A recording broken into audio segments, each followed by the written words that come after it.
प्रसार शिक्षा निदेशालय चौधरी श्रवण कुमार, हिमाचल प्रदेश कृषि विश्वविद्यालय पालमपुर दिसंबर माह के पहले पखवाड़े में किए जाने वाले कृषि एवं पशुपालन कार्य के बारे में निम्नलिखित सलाह देता है।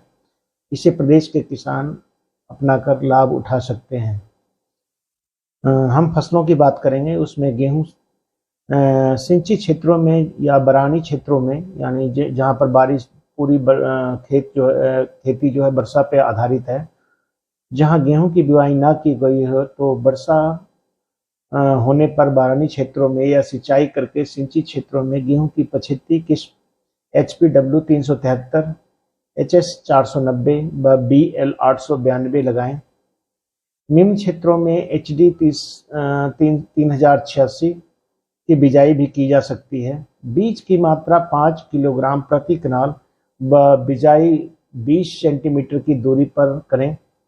अच्छी उपज लेने के लिए बिजाई के समय मिश्रित खाद इफ्को 12-32-16 की मात्रा 5 किलोग्राम और प्लस 2 किलोग्राम यूरिया प्रति कनाल के हिसाब से बिजाई के समय डालें। जहां गेहूं की बुआई 30 से 35 दिन पहले की गई हो तो किसानों को ध्यान रखना चाहिए खरपतवारों की 2 से 3 पत्तियां आ गई होगी। इस अवस्था में गेहूं में खरपतवार नियंत्रण के लिए जो वेस्टा है, मेटासल्फिरॉन और प्लस क्लोडेनिफॉफ का 16 ग्राम मात्रा 30 लीटर पानी में लेकर प्रति कनाल के हिसाब से खेतों में छिड़काव करें। यह ध्यान रखें कि कम से कम 2 से 3 पत्तियां खरपतवार में आ चुकी हो। केवल चौड़ी पत्ती वाले खरपतवार नियंत्रण के लिए 2,4-D की 50 ग्राम मात्रा को 30 लीटर पानी में घोल बनाकर इसका छिड़काव किया जा सकता है। कई बार फसलों में देखा गया है कि सिर्फ चौड़ी पत्ती वाले खरपतवार ज्यादा होते हैं, उस स्थिति में आप 2,4-D का इस्तेमाल कर सकते हैं। दलहनी और तिलहनी फसलों में खरपतवार नियंत्रण के लिए ज्यादा हाथ से ही खरपतवार निराई गुराई करनी चाहिए। दलहनी व तिलहनी क्षेत्र को कई बार लोग गेहूं के साथ मिश्रित खेती करते हैं। उस कंडीशन में खरपतवार का रासायनिक नियंत्रण नहीं करना चाहिए। सब्जी उत्पादन की बात करते हैं। प्रदेश के निचले एवं मध्यवर्ती पहाड़ी क्षेत्रों में प्याज की पैदावार तैयार पौध जो है, जिसको आपने सितंबर अक्टूबर के महीने में लगाया है, उसकी पौध करीब 6 से 7 इंच की हो गई होगी। पौध की रोपाई 15 से 20 सेंटीमीटर लाइन से लाइन की दूरी तथा 5 से 7 सेंटीमीटर आप पौधे से पौधे की दूरी रखते हुए करें। रोपाई के समय 8-10 क्विंटल गोबर की सड़ी गली खाद प्रति कनाल के हिसाब से, उसके अलावा 10 किलोग्राम करीब इफ्को 12-32-16 खाद का प्रयोग अंतिम जुताई के समय या खेत क्यारी की तैयारी के करते समय लगाएं। आलू की बिजाई के लिए कुफरी ज्योति, कुफरी हिमालनी, कुफरी गिरिराज, कुफरी चंद्रमुखी इत्यादि कई सारी किस्में जो कुफरी के द्वारा निकाली गई है, इनका प्रयोग किया जा सकता है। इस समय बिजाई के लिए स्वस्थ रोग रहित साबुत कटे हुए कंद का ही प्रयोग करें और इसका वजन कम से कम 30 ग्राम जरूर रखें। 30 से 50 ग्राम के बीच का भार आलू के उत्पादन के लिए ठीक रहता है। 2 से 3 आंख जो है वो उसके टुकड़ों में, आलू के कंद के टुकड़ों में जो बीज के लिए प्रयोग करते हैं उसमें अवश्य होना चाहिए। आलू के बीज की मात्रा 1 से 1.5 क्विंटल प्रति कनाल लगा रखें। बिजाई से पहले कंदों को एंडोफिल M45 जो है उसका 25 ग्राम और 10 लीटर पानी में घोलकर उसको 20 मिनट तक कंदों को उपचारित कर छाया में सुखा दें। उसके बाद बिजाई करें। दवाई का एक बार बनाया हुआ घोल 3 बार तक प्रयोग किया जा सकता है। जो आपने घोल बनाया है उसको आप 3 बार, चौथी बार में आप उसको फिर उतनी ही मात्रा जो एंडोफिल M45 है उसका प्रयोग करना पड़ेगा। आलू की बिजाई अच्छी तरह से तैयार खेत में 15 से 20 सेंटीमीटर आलू से आलू तथा 45 से 60 सेंटीमीटर पंक्ति से पंक्ति की दूरी रखते हुए मेड़ पर करें। इसे मैनुअली या प्लांटर से किया जा सकता है। बिजाई के समय 8 से 10 क्विंटल गोबर की सड़ी गली खाद का प्रयोग अवश्य करें। इसके अतिरिक्त 10 किलोग्राम 12-32-16 के साथ 2.5 किलोग्राम यूरिया प्रति कनाल अंतिम जुताई के समय खेत में डालें। अगर आपने हरी खाद का प्रयोग किया या हरी खाद आपने लगाई थी तो भी आलू इसकी खाद की मात्रा को थोड़ा कम और अधिक किया जा सकता है। ग्रामेक्सोन या पैराक्वेट जो है, जिसका 90 मिलीलीटर 30 लीटर पानी में घोल बनाकर आलू में अगर 5% अंकुरण आ चुका है तो इसका छिड़काव कर देने से खरपतवार नष्ट हो जाते हैं। साथ में आलू की फसल भी मर जाती है, लेकिन बाद में वही आलू पुनः जीवित हो जाता है। तो इसलिए पैराक्वेट ग्रामेक्सोन का यूज 5% आलू के अंकुरण होने पर अवश्य करें। इसके अतिरिक्त खेतों में लगी हुई सभी प्रकार की सब्जी, फूल गोभी, बंद गोभी, ब्रोकली, गांठ गोभी, पालक, धनिया, मटर, इसमें निराई गुड़ाई करते रहें और प्रति कनाल के हिसाब से 1.5 से 2 किलोग्राम यूरिया प्रति कनाल गुड़ाई के समय प्रयोग करें। यह पौधे की अवस्था को देखते हुए करना चाहिए।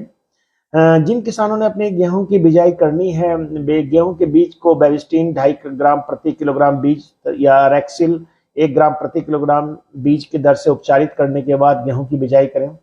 बीज का उपचार करने से गेहूं की खुली कंगियारी जो और हील बंट है आदि का से बचाव हो जाता है। जिन क्षेत्रों में दीमक की समस्या हो वहां 2 लीटर क्लोरोपाइरीफॉस को 25 किलोग्राम रेत में मिलाकर अंतिम जुताई के समय, शाम के समय बिजाई के समय खेत में छिड़काव कर दें। गोभी प्रजाति की जितनी भी सब्जियां हैं उसकी रोपाई करने से पहले भूमि के अंदर कई बार ऐसा भी होता है कटुआ, सफेद सुंडी व लाल चींटी आदि का प्रकोप होता है। उस कंडीशन में आप 2 लीटर क्लोरोपाइरीफॉस को 25 किलोग्राम रेत में मिलाकर इसको भी खेत में छिड़क देना चाहिए। पौधों की कमर तोड़ व जड़ गलन रोग है, इससे बचाने के लिए एंडोफिल 45 2.5 ग्राम प्रति लीटर प्लस बेविस्टिन 1 ग्राम प्रति लीटर पानी में मिला करके 2 से 4 दिन के अंतराल पर सींचे या ये ड्रेंचिंग करें। गोभी व अन्य सब्जियों में तेले के नियंत्रण के लिए रोगर या डाइमेथोएट, पत्ते खाने वाले सुंडियों के नियंत्रण के लिए मेलाथियन आदि नामक दवाई का प्रयोग जो है 1 मिलीलीटर प्रति लीटर पानी में घोल बनाकर छिड़काव करें। अब हम बात करते हैं पशुधन के बारे में। दिसंबर महीने में मैदानी और पहाड़ी क्षेत्रों में ठंड के कारण पशुओं की उत्पादन और प्रजनन क्षमता प्रभावित होती है, इसलिए पशुपालक इस मौसम में ठंड से बचाव से संबंधित प्रबंधन कार्य सुनिश्चित कर ले। तापमान में गिरावट होने के कारण पशुओं में कई प्रकार की बीमारियां आ जाती है, जिनमें से कुछ अति संक्रामक रोग होते हैं, संक्रमण जो एक दूसरे से फैलता है और ये घातक साबित हो सकते हैं और किसानों को इन बीमारियों के कारण भारी नुकसान भी, कई बार पशुओं की मृत्यु भी हो जाती है। उन्हीं में से कुछ बीमारियां जो विषाणु के कारण होती है, जो कि जानवरों को बड़े पैमाने पर मृत्यु का कारण बनती है। घातक संक्रमण रोग जैसे पीपीआर जो है भेड़ और बकरी में इस समय कांगड़ा और हमीरपुर जिलों में संभावित होता है। गला घोटू रोग इस समय कांगड़ा जिले में संभावित होता है। खुर पका मुंह पका रोग इस समय मंडी और कांगड़ा जिलों में ज्यादा देखा गया है।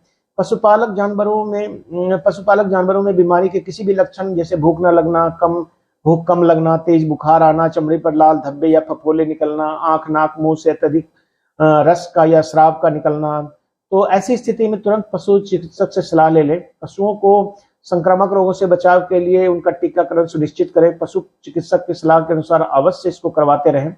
दुधारू पशुओं में मेस्टाइटिस जो थनैला रोग होता है, इससे बचाने के लिए दूध निकालने से पहले और बाद में उसके थनों को कीटनाशक दवाई से साफ करें।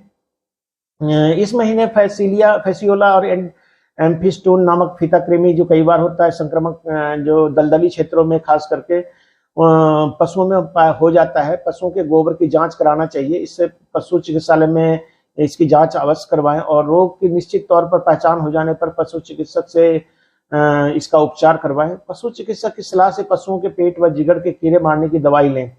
कीड़े मारने की दवाई एक समय अंतराल पर अवश्य पशुओं को देते रहना चाहिए। जानवरों को ठंड से बचाने के लिए उचित उपाय करें, जैसे जानवर को रात के दौरान शेड में ढके हुए शेड में रखें। पशुओं को पीने के लिए गुनगुना पानी दें। पशुओं के विकास दर ठीक रखने के लिए प्रोटीन, विटामिन, खनिज संयुक्त संतुलित आहार का प्रयोग करें। खनिज की कमी से बचने के लिए पशुओं को नमक चटाएं। आवश्यक खनिज मिश्रण उचित मात्रा में पशुओं के चारे में अवश्य मिलाएं, जैसे मिनरल मिक्सचर वगैरह जो हमारे पालमपुर के एटिक से सूचना केंद्र से आपको मिल जाता है, आप वहां से ले सकते हैं। मछली पालन किसानों को सलाह दी जाती है कि तापमान में कमी के साथ मछली का फीड सेवन कम हो जाता है, ताकि इसलिए तापमान के आधार पर खिलाने की दर को कम करना आवश्यक है। किसान पानी की गहराई 6 फीट तक रखें, ताकि मछली को गर्म स्थान में शीत निद्रा के लिए, जिसको कहते हैं कि उस समय सुसुप्तावस्था में चला जाता है, पर्याप्त जगह मिल सके। कम पानी में पूरे पानी का स्तंभ ठंडा हो जाता है तो मछली को प्रभावित करता है और यह घातक हो सकता है। कम पानी में जो पानी का जो स्तर है वो ठंडा हो जाता है, तो इसलिए पानी की मात्रा पूरी बनाए रखें। शाम के समय नलकूप से नियमित पानी डालकर सतह के पानी को गर्म रखने में यह मदद भी करता है। तो शाम के समय जो अपना ट्यूबवेल होता है उससे पानी देने का प्रयास करें, जिससे पानी जो है वो थोड़ा गर्म रहता है और मछलियों के लिए हितकारी होगा।